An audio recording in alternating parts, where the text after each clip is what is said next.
포로에서 돌아온 자들이 이방 민족들과 섞여서 통혼, 즉 잘못된 결혼을 하는 죄를 저지르게 됐습니다. 게다가 그들은 일반 백성들만이 아니었고요. 제사장들과 또 레위 사람들도 포함돼 있었고, 특히 지도자들과 관리들이 오히려 이런 죄에 앞장섰다라고 말씀하고 있습니다. 자, 이런 죄악을 직면하면서 에스라는 하나님께 옷을 찢고 회개했습니다. 영적 지도자가 진심으로 하나님 앞에서 회개했을 때 그 영향력은 공동체 전체에 나타나게 됐다라고 하는 것이죠. 1절을 다시 보시죠. 에스라가 하나님의 성전 앞에 엎드려 울며 기도하여 죄를 자복할 때에 많은 백성이 크게 통곡하며 이스라엘 중에서 백성의 남녀와 어린아이의 큰 무리가 그 앞에 모인지라 말씀합니다. 에스라가 하나님의 성전 앞에서 엎드려서 울며 회개했을 때 그 모습을 보고 많은 백성들도 모여서 함께 통곡했습니다. 그러니까 영적 지도자의 진심 어린 회개가 공동체 전체를 회개로 이끌었다라고 하는 것이죠. 지금도 우리가 살아가고 있는 이 세상만이 아니라 신앙 공동체도 심각한 죄악 가운데 빠져 있습니다. 한국 교회가 정직하고 바르지 못해서 여전히 죄악과 문제를 가득 안고 있는 상황이죠. 자, 이런 상황에서 영적 지도자들이 먼저 가슴을 치고 회개해야 한다는 것입니다. 영적 지도자들이 공동체의 죄악에 대해서 둔감해서는 안 되고요. 먼저 하나님 앞에 회개의 기도를 드려야 합니다. 우리 공동체도 하나님께서 보시기에 부끄러운 모습들, 부족한 모습들이 많이 있습니다. 그 문제를 가지고 지도자들이 먼저 회개하는 자리에 있어야 한다는 것이죠. 공동체와 이 나라의 죄악을 위해서 영적 지도자들이 먼저 기도할 때 다른 사람들도 죄를 깨닫고 회개의 자리에 나오게 된다는 것입니다. 자, 비록 죄를 짓기는 했지만 깨닫고 회개하는 것에서 우리는 소망을 찾게 됩니다. 2절 말씀을 보십시오. 엘람 자손 중 여히엘의 아들 스가냐가 에스라에게 이르되 우리가 우리 하나님께 범죄하여 이 땅 이방 여자를 맞이하여 아내로 삼았으나 이스라엘에게 아직도 소망이 있나니 이렇게 말씀합니다. 자, 엘람 자손 중에 여히엘의 아들이었던 이 스가냐는 비록 자신들이 하나님 앞에서 죄를 범했지만 여전히 소망이 있다 이렇게 말했습니다. 자, 우리는 바로 이런 소망을 의지하는 것이 중요하다라고 하는 거죠. 우리가 가지고 있는 소망은 우리가 하나님 앞에서 완전하고 흠없이 살 수 있다라고 하는 것이 아닙니다. 우리는 여전히 죄인의 본성을 가지고 있기 때문에 하나님 앞에서 의롭게 살아갈 수 없습니다. 만약에 하나님께서 우리의 모든 죄에 대해서 징벌하신다면 우리에겐 정말 소망이 없죠. 그러나 비록 우리가 죄인이지만 회개하고 돌이킬 수 있는 기회가 있다라고 하는 것이 우리에게 큰 소망이라는 것입니다. 그러니까 회개할 수 있음이 우리에게 소망이 된다라고 하는 것을 우리는 기억해야 되겠습니다. 자, 그런데 회개는 단지 마음을 돌이키는 것에서 그치지 않습니다. 진정한 회개는 삶의 열매, 그러니까 삶의 변화와 결단으로 나타나야 된다라고 하는 것이죠. 3절을 보십시오.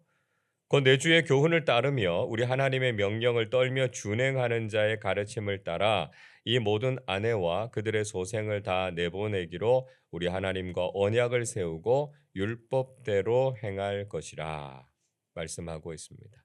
자, 스가랴는 하나님의 말씀을 듣고 그 명령을 따르기로 결단한 사람들은 이방 결혼을 한 대상들을 내보내고 하나님의 언약을 지킬 것임을 말하고 있습니다. 자, 그들이 자신들의 죄를 깨달았다면 그들의 죄로부터 철저하게 돌아서서 그 문제를 해결해야 했다라고 하는 것이죠. 그래서 그들이 행했던 잘못된 결혼에 대해서 되돌리고 하나님의 약속 앞에 바르게 서기를 원했던 것입니다. 여러분, 우리의 회개는 단지 말로만 끝나서는 안 된다는 것입니다. 누가복음 3장 8절에서 세례 요한은 회개에 합당한 열매를 맺으라 그렇게 말씀하지 않았습니까?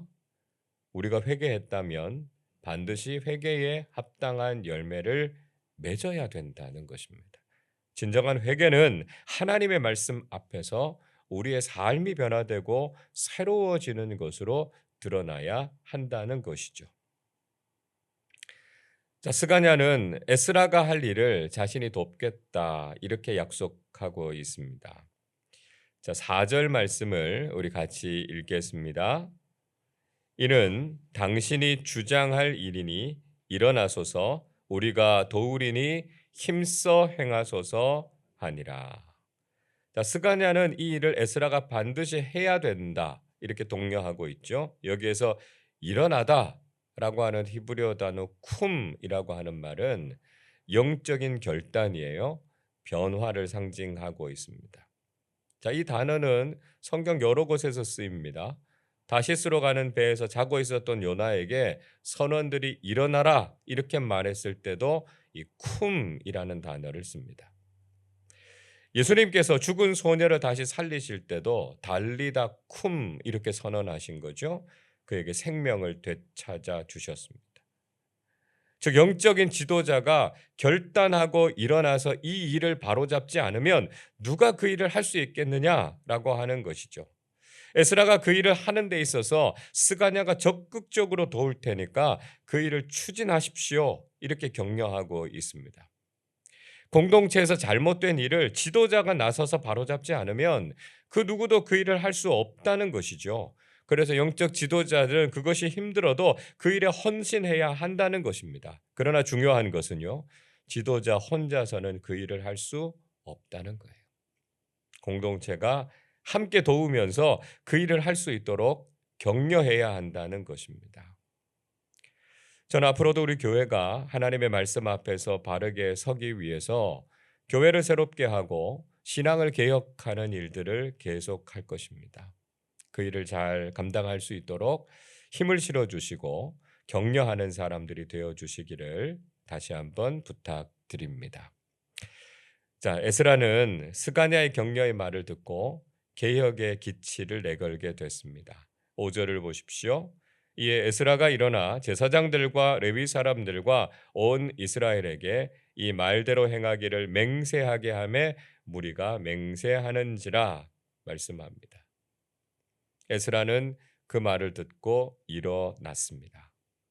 역시 여기에서도 단순하게 일어났다라고 하는 동작을 가리키는 게 아니죠.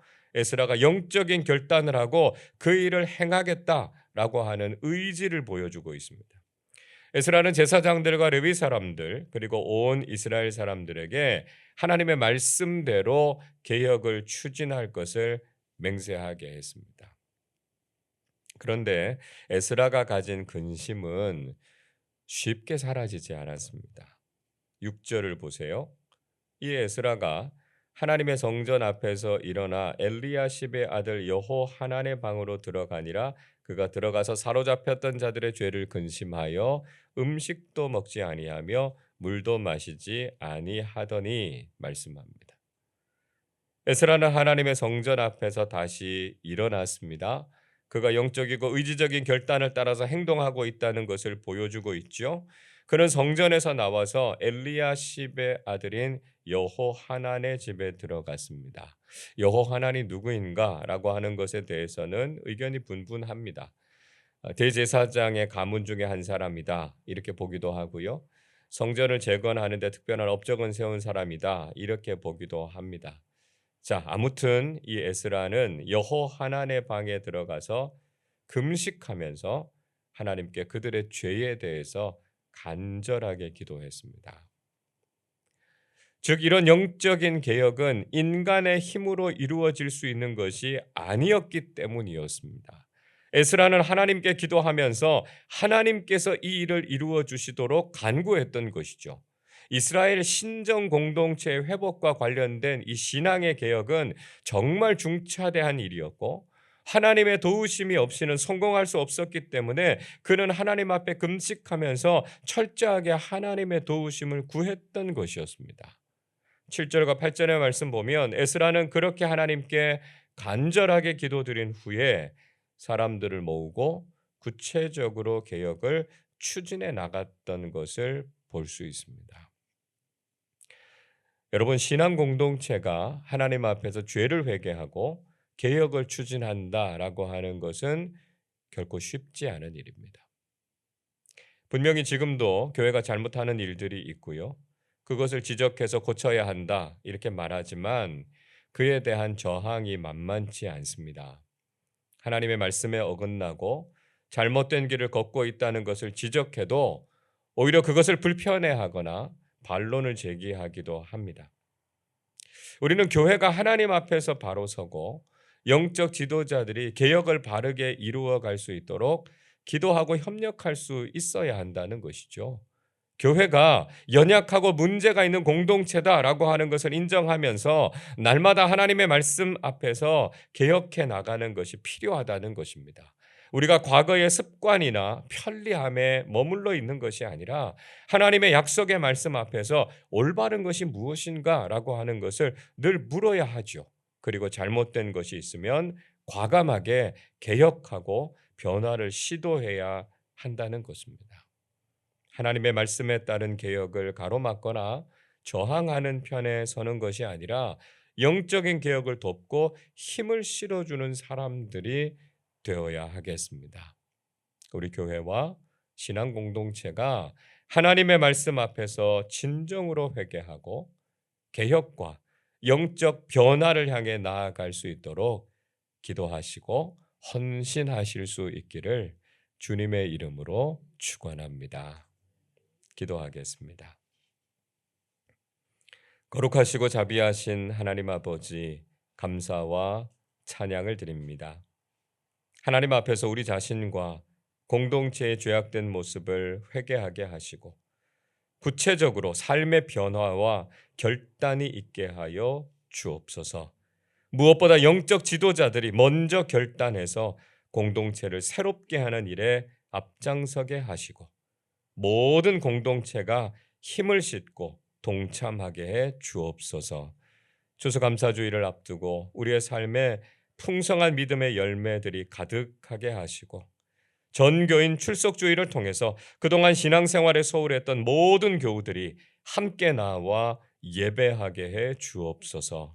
우리가 늘 하나님의 말씀 앞에서 우리 자신을 바르게 세우게 하시고 정결하고 거룩한 하나님의 자녀들로 살아가게 해 주옵소서.